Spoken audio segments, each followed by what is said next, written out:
자, 오늘은 우리 바알의 본산지로 본진으로 간 엘리야, 열왕기상 17장 8절에서 24절 말씀을 우리 전체적으로 한번 살펴보도록 합시다.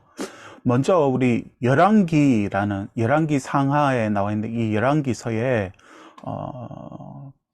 전체적인 단락 구조에 대해서 우리 전에 살펴본 바 있는데, 우리가 살펴봤던 열왕기상 12장부터 열왕기하 17장에 나오는 이 전체적인 내용이 중심이에요. 요게 딱 중심축인데, 그 중심 중에서도 가장 핵심적인 게 뭐냐면 바로 오모리 왕조가 이제 그 아합으로 이어지는 아합의 그 왕이 이제 등장하게 되는데, 오모리 왕조와 그리고 바알 숭배, 요게 열왕기서의 핵심이에요.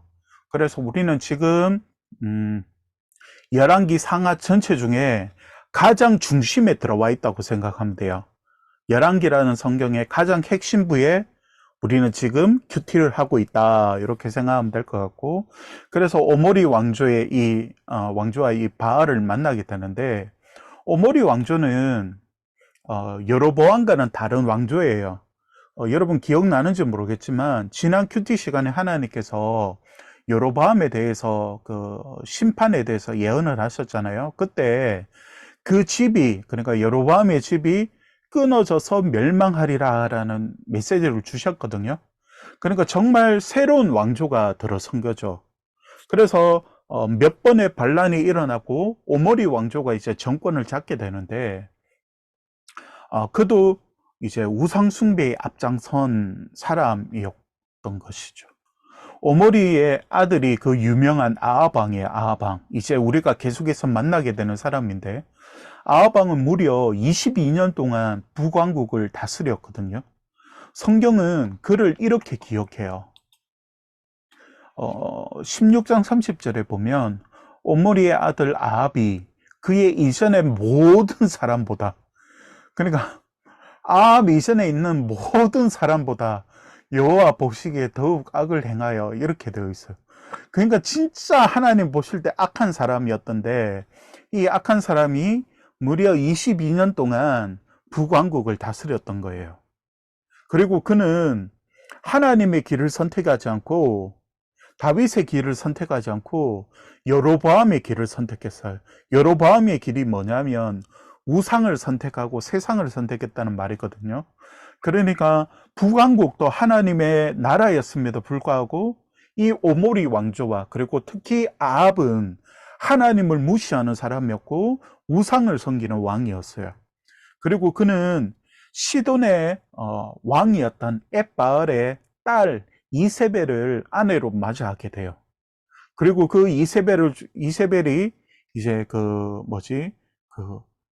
아세라 신상까지 이제 가지고 들어오면서 이제 이스라엘 전체가 완전히 그냥 우상 자체가 생활이 되어버리게 만들어버리게 되거든요. 여러분 그 지도에 보면 왼쪽 편 바다를 중심으로 해서 좀 올라가다 보면 빨간 글씨로 시돈이라고 적혀 있죠. 요 지역이에요. 요게 바알의 본산지인데, 요게 왕이었던 엣바알의 딸이었던 이세벨을 아내로 맞이했어요. 그래서 이제 그 정략 결혼을 통하여서 이제 이스라엘이 이제 범죄하게 되는데, 솔로몬의 모습과 조금 말년의 모습과 비슷하죠. 그런 모습을 띠고 있어요. 그래서 영적인 암흑기로 이제 들어가게 돼요. 그러니까 영적으로 하나님이 전혀 보이지 않을 것 같은 그런 북왕국의 모습을 띠게 된 이유가 뭐냐면 바로 이 아합과 그리고 바알의 우상 숭배였어요. 그게 이제 열왕기서 자체의 가장 핵심적인 내용이었어요. 그러니까 지금 포로에 끌려가 있었던 유다 백성들이 왜 우리가 망했을까? 우상 때문이야. 하나님, 우리는 그냥 이곳에서 계속해서 망할까요? 아니야, 하나님의 사랑은 너희와 아직도 함께하고 있어 라는 것을 열왕기서를 통하여서 보여주는 것이거든요. 요 내용들을 우리가 조금 더 살펴보도록 합시다. 여러분 9절에 보면 너는 일어나 시돈에 속한 사르밧으로 가서 거기 머물라. 내가 그곳 과부에게 명령하여 내게 음식을 주게 하였느니라 이렇게 말하고 있잖아요. 여러분, 이 말씀 앞에 어떤 내용이냐면 하나님께서 이렇게 영적으로 암울한 시대에 엘리야라는 선지자를 보내세요. 그리고 아합 왕 앞에서 담대하게 선언하게 하거든요. 그 내용이 뭐냐면 앞으로 내 말이 없이는 비가 내리지 않을 거다라는 예언을 하게 되거든요. 그리고 하나님은 이 엘리야를 아합을 피해서 그릿 시내가에 숨기세요. 그래서 그릿 시내가에서 3년이란 가까이 되는 시간들을 보내게 되는데 엘리야가 그릿 시내가에 숨은 지 얼마 지나지 않아서 모든 북왕국의 물의 근원이 말라버리게 돼요. 비도 오지 않고 물도 흐르지 않고 이러니까 3년이라는 시간 동안에 기근이 지속되게 된 거죠. 요즘과 같이 여러분 과학과 기술이 발전되어도 인간이 움직일 수 없는 것이 뭐예요? 그건 비가 너무 많이 내려도 안 되고 적게 내려도 안 되잖아요. 그건 사람의 마음으로 할 수 없어요. 그건 오직 하나님만이 하실 수 있는 거거든요. 그런데 고대 사회에서 3년 가까이 비가 내리지 않았던 건 여러분 정말 엄청난 거거든요. 거의 모든 사람이 기근 때문에 죽어나가는 상황인 거죠. 그때 하나님은 엘리야를 아합에게 다시 나타나기 이전에 어디로 보내시냐면 바알의 본산지였던 시돈으로 보내세요. 그래서 그동안 이스라엘 백성들이 비와 풍요를 내어준다고 믿었던 바알의 본산지가 어떤 모습인가를 이 엘리야를 통해서 확인시켜 준 거거든요. 사라밧에 엘리야가 도착했을 때 그 모습이 뭐냐면 한 과부의 가정을 만나게 해요. 그리고 그 과부를 보게 된 것을 하나님의 인도하심으로 연결짓고 있거든요. 왜 이렇게 말하냐면 문법이 그래요. 그러니까 문법이 앞에 있는 내용과 지금의 내용이 연결되어 있습니다라고 하는 내용들로 말해주고 있거든요. 그런데 그 여인이 지금 하고 있는 일이 뭐냐면 땔감을 준비해서 마지막 남은 그 음식을 먹고 죽으려고 했거든요. 12절을 볼까요? 그가 이르되 당신의 하나님 여호와께서 살아계심을 두고 맹세하노니 나는 떡이 없고 다만 통에 가루 한 움큼과 병에 기름 조금뿐이라. 내가 나뭇가지 둘을 주워다가 나와 내 아들을 위하여 음식을 만들어 먹고 그 후에는 죽으리라 이렇게 말하고 있다고요. 그러니까 바알의 본산시조차도 가뭄으로 인하여서 절망과 사망뿐이었던 거죠. 이곳에서 바알의 민낯이 드러나게 된 거죠. 바벨론에서 이 말씀을 듣고 있었던 유다 백성들은 아마 옷을 찢으면서 회개했을 거예요. 와, 우리가 이 바알을 신이라고 생각하고 우리가 비를 내려달라고 우리가 그렇게 우상을 숭배했단 말이야. 우리가 그렇게 하나님 앞에서 죄를 지었단 말이야. 이렇게 하면서 아마 그때 가슴을 치면서 하나님 앞에 회개했을 거예요. 그때 엘리야가 이 여인에게 어떤 말을 했냐면 엘리야가 그에게 이르되 두려워하지 말고 가서 네 말대로 하려니와 먼저 그곳으로 나를 위하여 작은 떡 한 개를 만들어 내게로 가져오고 그 후에 너와 내 아들을 위해 만들라 이렇게 말해요. 전혀 합리적이지 않고 이성적이지 않는 내용도 말하죠. 여러분 사실 이 말씀은 목사님들이 되게 좋아하는 말씀이거든요. 왜 좋아하냐면 목회자를 섬겨라 그러면 복을 받을 것이다 이런 내용으로 설교를 하실 때 꼭 예화로 가지고 온 내용이 바로 이 본문이기도 하거든요. 그런데 여러분 목회자를 잘 섬기면 복도 받겠지만 이 본문은 그런 의미가 아니에요. 엘리야는 여러분 선지자잖아요. 선지자의 삶은 메시지와 같고 하나님을 대면하는 것과 같아요. 선지자의 삶 자체가 하나님의 말씀이거든요. 그러니까 그를 영접한다는 것은 하나님을 영접하고 하나님의 말씀을 영접한다는 의미예요. 그러니까 이 사르밧 과부는 한 개인의 사역자를 모시는 게 아니고 하나님의 말씀을 수용하고 있는 것과 같은 거거든요. 그래서 이 여인의 가정이 비가 내릴 때까지 가루와 기름이 떨어지지 않는 기적을 경험하게 돼요. 하나님이 계속해서 채워주시는 거죠. 엘리야가 말했던 떡 한 덩이 있잖아요. 요 성경에 나오는 이 떡 한 개. 우리가 일반적으로 먹으면 배부른 크기를 말하는 게 아니에요. 우리 떡 하면 그런 게 있잖아요. 포장 잘 돼가 나오는 거. 제일 작은 거 한 요 정도 되고, 그리고 큰 거는 이만하잖아요, 여러분. 이런 걸 생각하면 안 돼요. 여기서 말하는 떡 한 개가 있잖아요. 어떤 의미냐면 부스러기와 같은 거예요. 그러니까 이 너무나도 가뭄에 시달려 3년 가까이 가뭄으로 인하여서 이 비의 신, 풍요의 신의 그 본거지였던 시돈조차도 다 죽어가고 있었던 거예요. 그리고 이 여인도 이제는 정말 다 먹고 아끼고 먹었지 않을까 싶어요. 근데 마지막 남은 요만큼의 가루와 요만큼의 기름을 가지고 그래서 떡을 만들어 먹고 스스로 목숨을 끊으려고 했던 거예요. 여러분, 그 앞에 여인이 이렇게 말했죠.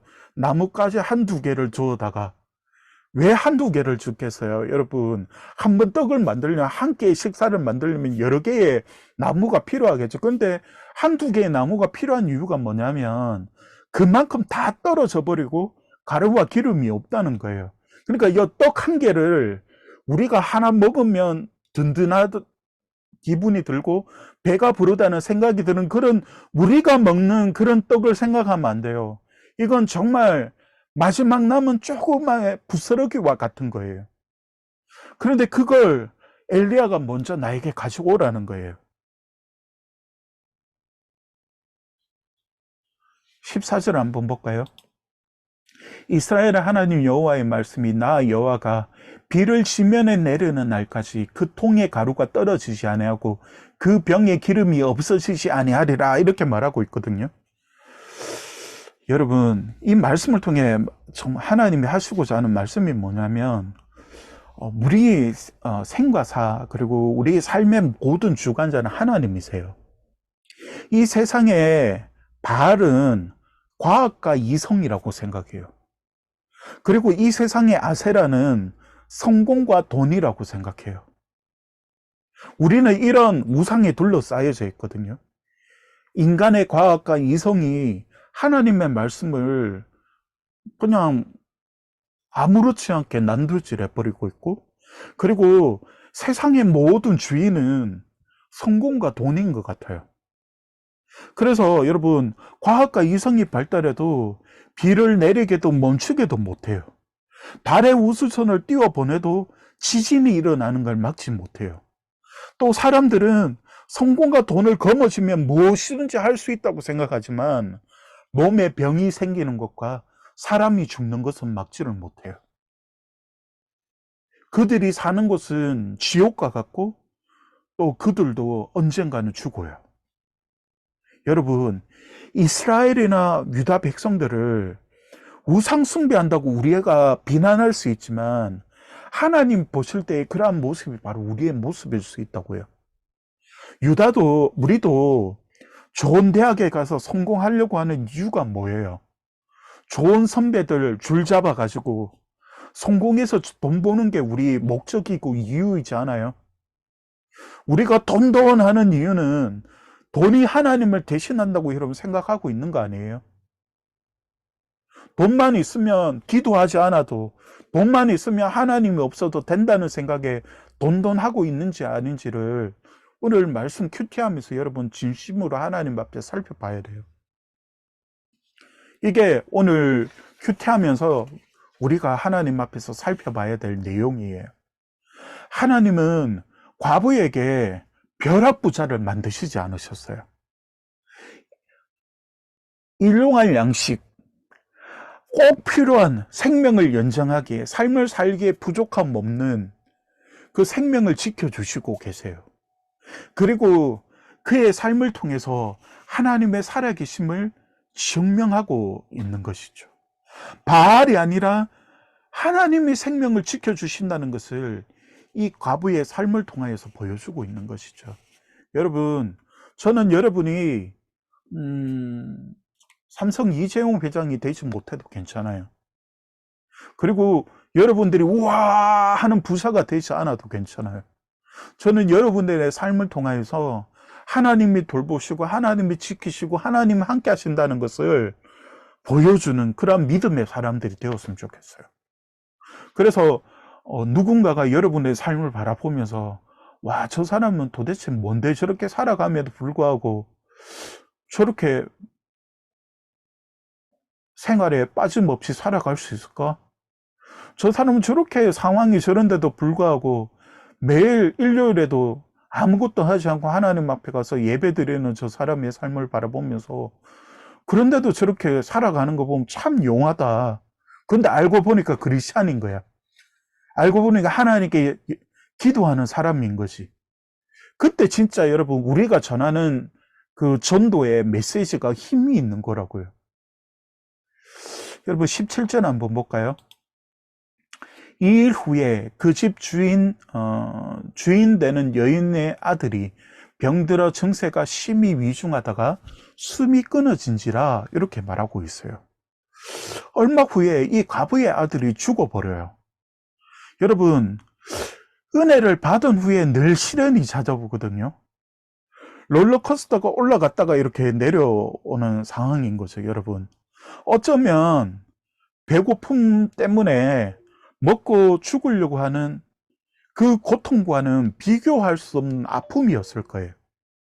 이때 이 여인은 원망이 당기기도 했지만 작은 믿음을 가지고 하나님의 사람에게 희망을 걸어요.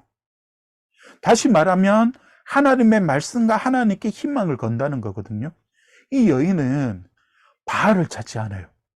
바알의 본산지에서 바알을 찾지 않고 하나님께 자그마한 희망이지만 자그마한 믿음이지만 하나님을 찾고 있다고요.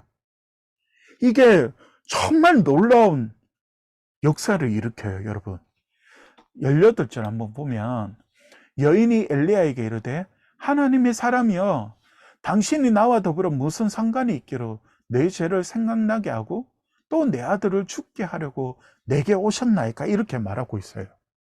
여러분 무슨 말일까요? 이 여인은 가루가 떨어지지 않고 기름이 닿지 않는 기적을 경험했어요. 하나님의 살아계심을 경험했거든요. 그런데 아이가 죽게 되었을 때 자신의 죄 때문이라고 생각했던 것 같아요.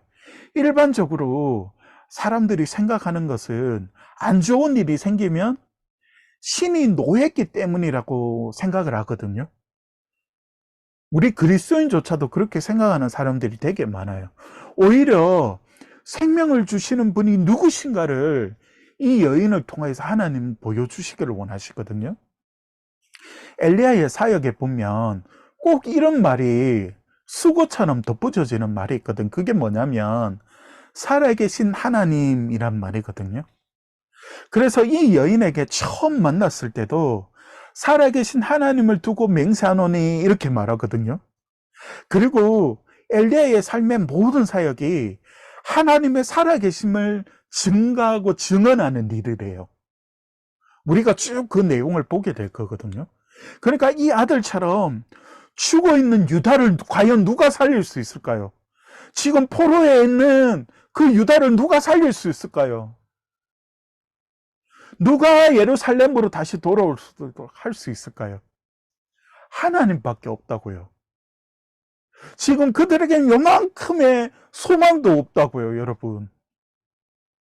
고대 사회에서 포로로 끌려갔다는 것은 그곳에서의 죽음을 죽음을 뜻하는 것과 같았다고 해요, 여러분. 누가 돌아온다고 생각을 했겠어요? 근데 하나님께서 그곳에서 돌아오게 하시거든요. 엘리야는 과부의 아들을 품으로 취하고 다락방으로 올라가요. 그리고 그곳에 아이를 눕혀놓고 자신의 몸과 겹쳐요. 여러분, 그 순간에 엘리야는 하나님 앞에서 최선을 다하여서 기도하고 있었던 거거든요. 그때 하나님은 이 아이를 살려주세요. 여러분 정말 생명을 주는 존재가 누구인지 아세요? 하나님이세요. 아담과 하와를 몸을 만드시고 그 생명을 불어넣어 주신 분이 누구시냐면 우리 하나님이셨어요. 지금도 마찬가지예요, 여러분. 우리의 생명을 주관하시고 우리에게 영원한 생명을 주시는 분이 누군지 아세요? 하나님이세요. 근데 여러분, 그 생명을 다른 곳에서 여러분 찾고 있지 않습니까? 하나님께서 이 아들과 함께 할 뿐만이 아니라 지금 바벨론 포로로 끌려가 있는 유다 백성들과도 함께하고 계심을 보여주는 상징적인 하나의 사건이었어요, 여러분. 그렇게 이 아이의 생명을 살리시는 분도, 바벨론 포로에서 구원하시는 분도 하나님이시라는 것을 이 사건을 통해서 말해주고 있는 것이죠. 그렇다면 유다 백성들은 누구에게 기도해야 될까요? 여러분, 우리는 누구에게 기도해야 될까요? 하나님께 기도해요, 당연히. 여러분, 하나님께 기도하고 계세요? 여러분이 공부하기 이전에 잠시라도 정말 하나님께 강구하고 있어요, 여러분. 내게 지혜를 달라고. 내가 학업 가운데 있는데 하나님, 학업을 잘 이어갈 수 있도록 하나님 도와달라고 여러분 기도하고 있습니까? 여러분, 성공의 줄을 잡으려고 좋은 대학을 가려고 그렇게 노력하는 만큼 하나님 앞에서 하나님의 은혜 가운데 내 삶을 통해서 살아계신 하나님을 드러내 주십시오. 증명해 주는 그런 내 삶으로 축복해 주십시오라고 여러분 기도하고 있습니까? 여러분, 정말 우리 삶을 축복해 주시고 우리 삶을 책임지시고 주시고 우리 삶을 역사하시는 분은 살아계신 하나님이세요. 그러면서 여러분 22절을 보면 여호와께서 엘리야의 소리를 들으심으로 그 아이의 혼이 몸으로 돌아오고 살아난지라 이렇게 말하고 있습니다. 정말 이 아이가 살아났어요, 여러분. 그리고 이 과부에게 아이를 다시 돌려줘요. 이 여인은 정말 놀라운 하나님 앞에서의 믿음을 경험하게 된 거죠. 그때 이 여인이 이렇게 말해요. 여인이 엘리야에게 이르되 내가 이제야 당신은 하나님의 사람이요 당신의 입에 있는 여호와의 말씀이 진실한 줄 아노라 이렇게 말해요. 기름이 다하지 않고 가루가 마르지 않는 그 축복을 바라보면서 하나님에 대한 자그마한 믿음이 생겼거든요. 근데 이 사건을 통해서 정말 하나님이 살아계시고 하나님의 말씀이 진실하다는 것을 경험하게 돼요, 여러분. 부스러기 같은 작은 믿음이 자라게 되었어요. 하나님의 살아계심을 완전히 확신하게 되었어요. 여러분, 믿음이 생긴다는 게 뭔지 아세요? 기적이 일어나서 경험하는 것도 중요하지만 진짜 믿음은 하나님의 말씀이 믿어지는 거예요. 예수님이 동정녀 성령으로 잉태하셨다는 게 믿어지는 거예요. 3일 만에 부활하셨다는 게 믿어지는 거예요. 예수님이 지금도 하나님 보좌 우편에서 나를 위하여서 기도하고 있다는 게 믿어지는 거예요. 지금도 내 삶을 책임져 주시고 내 삶을 이끄시고 내 삶을 축복하시는 분이 하나님이심이 믿어지는 것이 여러분 믿음이에요. 다른 게 믿음 아니에요. 바라기는 여러분들에게 이 여인과 같은 믿음이 생겨나기를 바랍니다.